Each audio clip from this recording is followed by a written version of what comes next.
Hello, welcome to God's politics. നിങ്ങൾ ഈ ദൃശ്യങ്ങളിലേക്ക് നോക്കൂ. എത്രത്തോളം ദയനീയമായിട്ടുള്ള അവസ്ഥയാണ് ഒരു പാർട്ടിക്ക് വേണ്ടി പണിയെടുക്കുന്ന ഒരു അണിയുടെ വീട് എന്ന് പറയുന്നത്.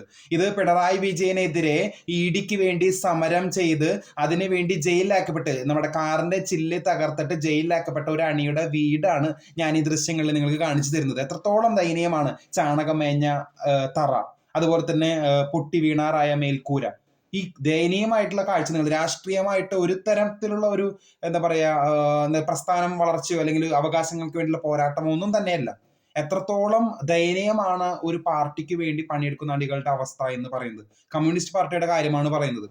അതില് നേതാക്കന്മാരൊക്കെ സന്ദർശിക്കുന്നുണ്ട്, അതിനു വേണ്ടിയിട്ട് കുറെ കാര്യങ്ങളൊക്കെ ചെയ്യുന്നുണ്ടെന്ന് പറയുന്നുണ്ട്. ഫേസ്ബുക്കിൽ ഒരു എസ്സേ തന്നെ നമ്മുടെ പ്രിയപ്പെട്ട ശിവൻകുട്ടി അണ്ണൻ ഇട്ടിട്ടുണ്ട്. ഇ ഡി പ്രതിഷേധവുമായി ബന്ധപ്പെട്ട് പ്രതി ചേർക്കാൻ വന്നവരുടെ വീടുകൾ പോലീസ് നടത്തുന്ന അക്രമ നടപടികൾ അവസാനിപ്പിക്കണം, അതിനെ ആയുധമാക്കി LDF-നെതിരെ വേട്ടയാടുന്ന പോലീസിന്റെ നടപടികൾ ഉടനെ തന്നെ അവസാനിപ്പിക്കണം, നിലവിൽ റിമാൻഡിൽ കഴിയുന്നവരുടെ വീടുകൾ ഇന്ന് സന്ദർശിച്ചു എന്നൊക്കെ പറഞ്ഞ ഒരു എസ്സേ തന്നെ അദ്ദേഹം എഴുതിയിട്ടുണ്ടെന്നാണ് ഏറ്റവും വലിയ കൗതുകരമായിട്ടുള്ള കാര്യം.